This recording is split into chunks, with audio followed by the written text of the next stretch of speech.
So this is in Mark chapter 8, and it says, "Then Jesus began to tell them that the Son of Man must suffer many terrible things and be rejected by the elders, the leading priests, and the teachers of religious law.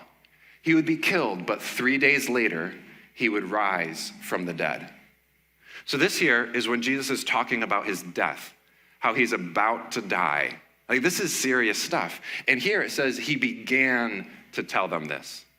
This was the first time he started sharing these things with them. They hadn't heard this before, and so you're thinking, okay, what will their response be to this? Well, it says, as he talked about this openly with his disciples, Peter took him aside and began to reprimand him for saying such things. Jesus turned around and looked at his disciples, then reprimanded Peter. "Get away from me, Satan," he said. "You are seeing things from merely a human point of view, not from God's." So instead of being sad for Jesus and what's going on, Peter decides to take Jesus aside. I mean, that's surprising to me. He's almost viewing Jesus like an equal here. Like, how does your heart get to that place? And he reprimands Jesus. But Jesus' response speaks not only to Peter, the disciples, but also to us. When we don't understand God's will, God's ways, we don't understand what he has been trying to say to us, he says, you are seeing things merely from a human point of view, not from God's. You see, Peter was seeing things from a temporary, in-the-moment perspective. Here's my life now. This is what I see now. This is how I understand it here. But Jesus was looking at things from the big picture. The plan that God had is so much greater. The suffering that he's going through serves a purpose that Peter just couldn't see. So in the midst of this, where it doesn't make any sense to Peter, Jesus says, you're seeing things from a human point of view. So when we struggle to understand God's plan in our life or what he asks us to do, make sure we're not looking at it from a human point of view, but we step back, see the bigger picture of what God is actually doing in the situation. So it was about a week after this when Jesus had to speak to the disciples about the same thing again. This is about a week later, and Jesus wanted alone time with his disciples. And this is in Mark 9, verse 30. It says, leaving that region, they traveled through Galilee. Jesus didn't want anyone to know he was there, for he wanted to spend more time with his disciples and teach them. He said to them, the Son of Man is going to be betrayed into the hands of his enemies. He will be killed, but 3 days later, he will rise from the dead. Sounds like the same thing he was trying to tell them a week before. Let's see if this time they got it. Let's see how they responded this way. Maybe they'll be sad. Well, it says they didn't understand what he was saying, however, and they were afraid to ask him what he meant. Does anyone have a guess as to why they'd be afraid to ask him? The week before, what happened with Peter? Jesus yelled at Peter, get out of here. Get away from me, Satan. He rebuked him. That wasn't really the greatest response that they were hoping for. And so here, in this moment, they're like, I'm not going to even ask. I don't want to get scolded. I don't want to get yelled at. So they don't, and they just stay quiet. After they arrived at Capernaum and settled in a house, Jesus asked his disciples, what were you discussing out on the road? But they didn't answer because they had been arguing about which of them was the greatest. Remember what Jesus said to Peter? You're looking at things from a human point of view. And here they are arguing about which one of them is the greatest. They're looking at it from a human point of view. And I'm just surprised. And then on the other hand, I'm not. Like, they're afraid to ask Jesus. Like, he's the most loving person ever. How are you afraid? That he asks them, what were you discussing? And they don't answer. They refuse to respond to Jesus.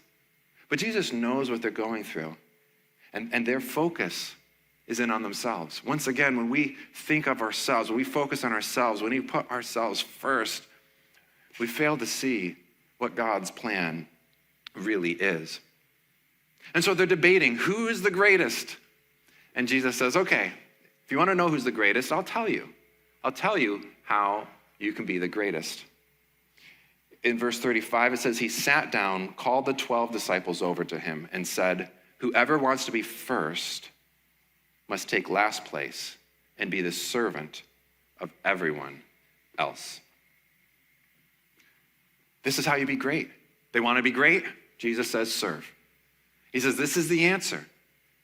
And they're arguing both times right after he told them about their death, his death, how he was going to suffer and die for them. Be a servant. Take the last place. Give for others. That is how you can be great. And then it's sometime after this that we get to our passage for today. So if you have a Bible, I would encourage you to get it out and open in it to Mark chapter 10. And if you need a Bible, there should be one at your seat. It looks very similar to this one. And we will be on page 812. Feel free to use that if you need it. Take it with you. That is our investment in you. We would love to see our Bibles being used rather than just sitting here during the weeks. So we're going to be in Mark 10, starting at the top of the page at verse 28. Then Peter began to speak up. We've given up everything to follow you, he said. So the context here is Jesus had just had the rich man. He told him that he needed to sell everything to go and follow him. And Peter's saying, oh, look at us. We gave up everything.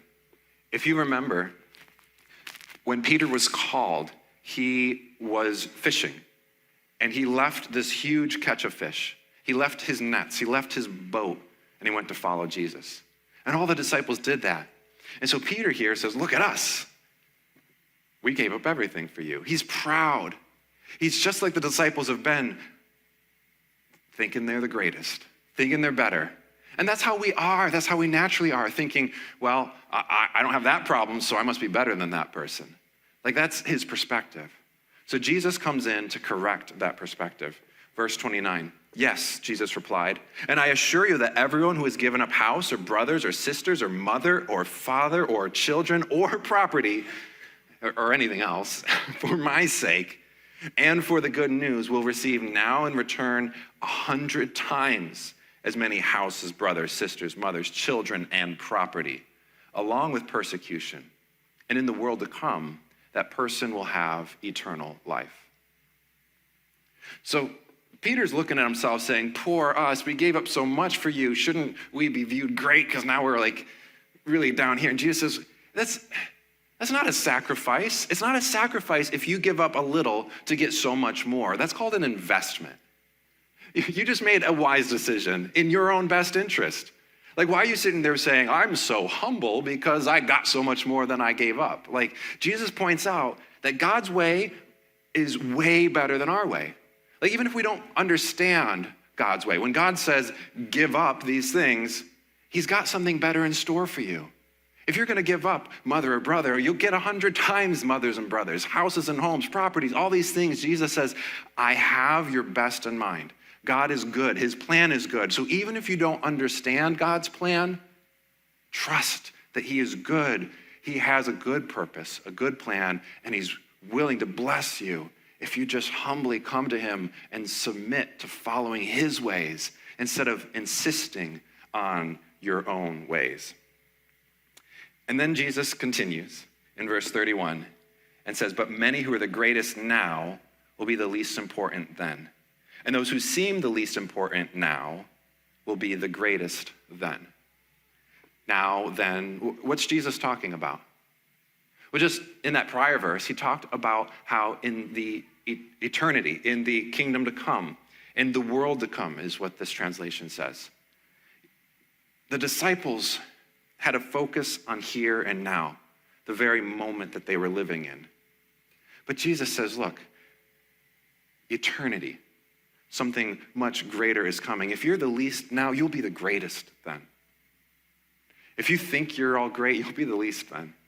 Like this world, the kingdom of God, is not the way that it works in this world. It is a different way of looking at things. So the question here is, what are you living for? Are you living for the moment? Are you saying, you know what, I need to do everything I can to build myself up now? Or are you living for the kingdom? Are you saying, I'm willing to invest? like Jesus says the disciples did. The sacrifices they made, they're truly an investment in something greater, something more valuable, something that's worth it. So are you willing to invest by serving? So verse 32 says, they were now on the way up to Jerusalem, and Jesus was walking ahead of them. The disciples were filled with awe, and people following behind were overwhelmed with fear. Taking the 12 disciples aside, Jesus once more began to describe everything that was about to happen to him. Listen, he said, we're going up to Jerusalem where the Son of Man will be betrayed to the leading priests, the teachers of religious law. They will sentence him to die and hand him over to the Romans. They will mock him, spit on him, flog him with a whip, and kill him. But after 3 days, he will rise again. So this is the third time we read in Mark that Jesus is telling his disciples about his death, right? And this time, there's so much more detail about flogging and mocking and whipping, and all of these different things are being brought in here. But there's something else that's different this time. It says that he began to describe everything that was about to happen to him. And Jesus says, we are going up to Jerusalem where this will happen. He's saying, now is the time. This is the trip. It is about to occur. So I'm going to tell you even more than I've ever told you about it. And I'm letting you know this is now. This is happening. Like, I'm about to die. And this is really serious, just like the other two times. But even more so because it's imminent. It's coming. It's right around the corner. So once again, let's see how the disciples respond. 35, then James and John, the sons of Zebedee, came over and spoke to him. Teacher, they said, we want you to do us a favor. What? Like, Jesus, I'm about to die. James and John, before you die, could you do us a favor? It's like, why is that your response? Like, okay, maybe we should give them a benefit of the doubt. Let's see what favor they're about to ask. What is your request, he asked. They replied, when you sit on your glorious throne, we want to sit in places of honor next to you, one on your right and the other on your left. It's like, are you even listening at all? Just like with my kids, like, have you heard what I was saying? Like, Jesus says, I'm about to die, like, here in the next week. And they're like, so later down the road when we're in Jerusalem and you're on a throne, and they're just not even thinking about what he just told them. And Jesus has been telling them about how if you want to be greatest, you need to take the place of the least. They're like, well, we want to be the greatest. Let's ask for the seats of power next to Jesus. Let's try and get it that way, you know? Like, they're doing the exact opposite of what Jesus is teaching and completely ignoring the amount of pain and suffering he's about to go through. Like, I want to tell these guys, just grow up, listen to what Jesus is saying. Like, he's trying to communicate something very important to you. Verse 38, Jesus says to them, you don't know what you are asking. Are you able to drink from the bitter cup of suffering I am about to drink? Are you able to be baptized with the baptism of suffering I must be baptized with? Oh yes, they replied, we are able. He's going to be baptized in suffering. The word baptized literally means to be immersed. You know, when you dye something in ink, you immerse it in the water. Like, that's what baptized means. So Jesus says, I'm going to be baptized in suffering. It's like, I'm going to be submerged in suffering. I'm going to experience suffering and pain to the fullest, to the maximum extent. And then he says, a cup of suffering. It's like, this cup is full of suffering, and I'm going to have to drink it. Like, it's going to come and it's going to hurt. It's going to be terrible. This cup of suffering is the same one that he refers to later in the garden. In Mark 14, he says, Abba, Father, he cried out, everything is possible for you. Jesus knows that everything is possible for the Father. He says, please take this cup of suffering away from me. Yet I want your will to be done, not mine. So Jesus is begging the Father to take this cup of suffering away from him. He doesn't on his own want to experience pain and suffering, but he knows that God's will is better. He understands that God's path, what the Father has planned for him, is the best plan. It's the best way forward. And so he says, not my will, but yours. But as Jesus is begging the Father to take this cup away, the disciples are just casually volunteering to drink that cup of suffering. It's just crazy how people can be, how we can respond. And Jesus replies, you will indeed drink from my bitter cup and be baptized with my baptism of suffering. But I have no right to say who will sit on my right or my left. God has prepared those places for the one he has chosen. So James and John do end up suffering for Jesus. James is actually the first of the 12 disciples to be martyred. In Acts 12:2, you can read about how Herod has him executed. And John, according to tradition, was boiled alive in oil, survived that, and then was exiled to the island of Patmos for their faith. Like, they did drink that cup of suffering. So the disciples hear about this. Verse 41, when the 10 other disciples heard what James and John had asked, they were indignant. I've been saying these guys are like boys, but I can just picture it here. You think you're better than us? Like, come on, man. Like, what are you doing? I could even see them being like, well, Jesus said, ask and you will receive, so we did what he said. And like, what, did your mom put you up to this? And as a matter of fact, their mom did put them up to that. But you can see how they would be like fighting, and Jesus comes in, he's like, all right, I need to break up this fight here. And verse 42, so Jesus called them together. boys, sit down. Okay, we need to talk. And said, you know that the rulers of this world lord it over people, and officials flaunt their authority over those under them. Like, this is the way it works in the world. Can I ask you a question? Do you have any authority anywhere? Maybe in your workplace, someone reports to you, or maybe in your home. If you're a parent, you've got people who report to you, or even if you don't normally, at times you're put in charge of something. Like, what do you do with your authority? Do you demand that others serve you?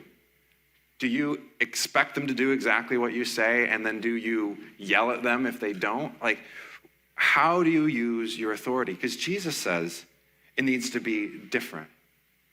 We're not supposed to be flexing our authority and trying to make other people cower before us. Like, that's not Jesus's way. That's not the way of the kingdom. And when they don't, do we raise our voice and yell and try and just assert even more authority? It's supposed to be different for followers of Jesus. And that's what Jesus says in this next verse. But among you, it will be different.